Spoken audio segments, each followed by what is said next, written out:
You're very welcome back. With the ever-changing social media trends and constant new music releases, it's very hard to keep up with what's hot and what's not. Here to help us and give us an update on the hottest trends of the year so far is content creator Kayleigh Trappe. Maidin moi, Kayleigh. Maidin moi, Shiva. So, as someone who's professionally online, you kind of have your finger on the pulse of all things that's going on in the social media world. So what's going on? What is hot in social media right now? The hottest trends? Cottage cheese. Have we tried it? It's driving me up the walls. Explain to me, why is this on TikTok or what is it? It's everywhere. TikTok have this thing where they just go hard on one food. Yeah. And they're calling it high in protein, but I'm like, honestly, just leave your milk in the fridge long enough and that'll do you. Have you had any of the recipes that they recommend? I just like normal cottage cheese. I like cottage cheese. On its own, on a cracker.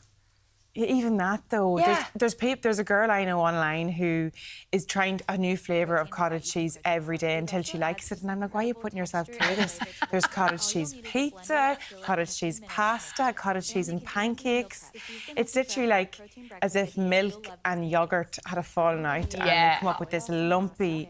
Why are we doing this to ourselves? It is nice with a bit of salt and pepper on top, but I've seen people blend it. They put like hot sauce with it and blend it, so then it's smooth. So it's like Philadelphia then. Why not? I don't see the point in that. It's like, that is a bit notions, you know. I mean, it's a bit like cauliflower and making rice out of cauliflower. And or the cucumber salad there was a while back. That's it. Yeah. And like the way I see it is people are calling it healthier, but then they're throwing hot honey and whatever else to cover the taste of it on it. And I'm like, does that not defeat the purpose? I don't know. Okay. It's a bit like, I suppose, I think it'll have its time online. Like the pistachios. Have you had the Dubai? Dubai chocolate. I feel like it'll have its era and people will enjoy it, but at the end of the day, it's next week we'll have cheese. something else. Exactly. Okay. Exactly. Now, what else is grinding your gears today? Oh, well, in a good way, what's hot for me, and Shiva will love this one, is Gaeilge. I am loving it. Gaeilge, as they call it. So it's basically the Irish phenomenon on TikTok has just, I think it's risen something by 600,000%. 600% in the amount of content off Gaeilge on TikTok, yeah. And it's class. And one of my favourite things about it is it's not trying to put Irish down people's throats, but it's people just coming on talking about their mental health, get ready with me's, whatever it is, ask Gaeilge. You've got the likes of Lauren Whelan, who has a huge following, just using her Gaeilge just from Gaeilge from day to day without putting a huge emphasis on it. And I love it. And I suppose we've seen different movements with kneecap and everything like that. And I feel like especially for the younger generation, it's great to see them talk about it in a positive way. Yeah. But it is very cool.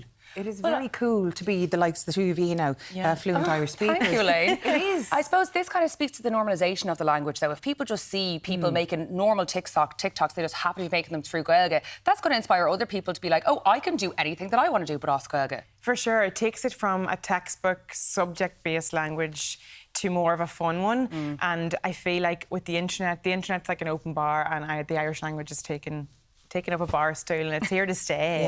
And I love that. I love that. The more I'm sure that the youth can, like, you know, recite the Carta kneecap song quicker than they can do the Shra picture in the Irish oral, do you know what I mean? And I think that's the way we need to move with it.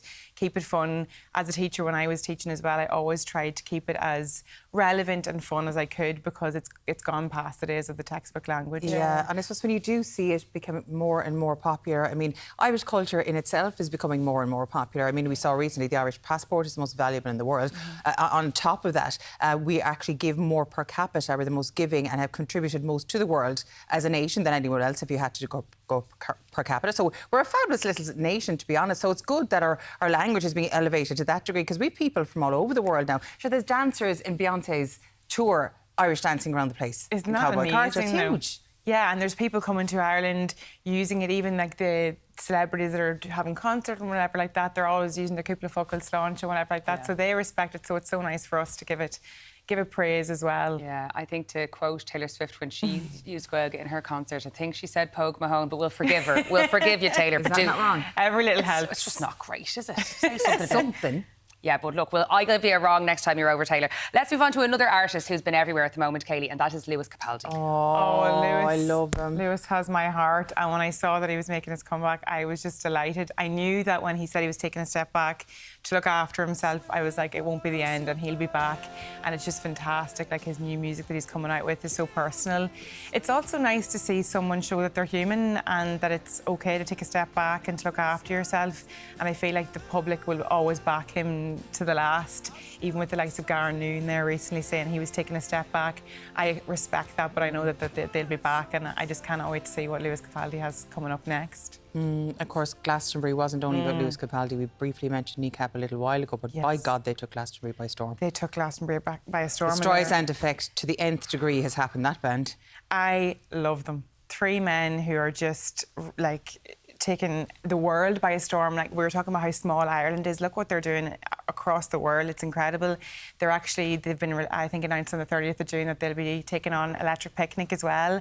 I don't think it's a headline act yet, but I cannot see how it won't be. Oh, I'd say they'll have to be. Yeah. They're main stage anyway. For the first time, they're doing main stage. So I would imagine Saturday night. Yeah, or there's a few people saying that maybe they should replace Becky Hill. I've seen that online as the headline, obviously not all together. But it's just great to see. I can't imagine how we would have EP without Kneecap, to be honest. They're just so huge at the minute. They are Irish, so I will be very excited to go see them with that as well. So Lewis Capaldi we like, Kneecap we love, but a couple of acts that kind of tanked during the last week, really. They didn't go down too well. Yeah, they go hand in hand. Charlie XCX and Lana Del Rey, they're kind of similar in the fact that people weren't overly impressed with their concerts. Now, I have to give it to Charlie XCX. She put on a great show, but it was 60 minutes out the gap. You know what I mean? And if you're paying that money for a ticket, like... I heard some of my friends out there like, I'm in my 30s, 60 minutes is grand for me. Okay. No, you know? That's not really value for money, though. Fair. People were saying it took 3 hours to get in and 3 hours to get out, where 60 Yes. minutes wasn't enough. And she did stick to the brat element of it, so there was some songs that she didn't do. I heard she did put on a fantastic show and she gave it absolutely everything. But yeah, it was. People said it was cut a little bit short for the price. You know, price versus experience might not have been paying off there. But at the end of the day, you know, she has a set and she has to stick to that. It's the same with Lana Del Rey. She came on again, I think it was something like 80 minutes, but it was in an arena and people were thinking that might not have been enough.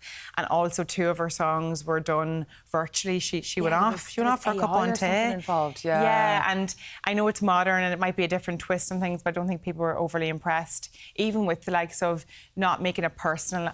We're Irish, we're nosy. We like to know what you had for dinner. We want to know everything about you. Yeah, where did you Don't go just for stand up there and sing a song and laugh then Exactly. afterwards. Yeah. Unfortunately, we're out of time. Kayleigh Booker, Mila Magna for coming in and chatting to us. Oh, thank you so much Lovely for to see you having me. again.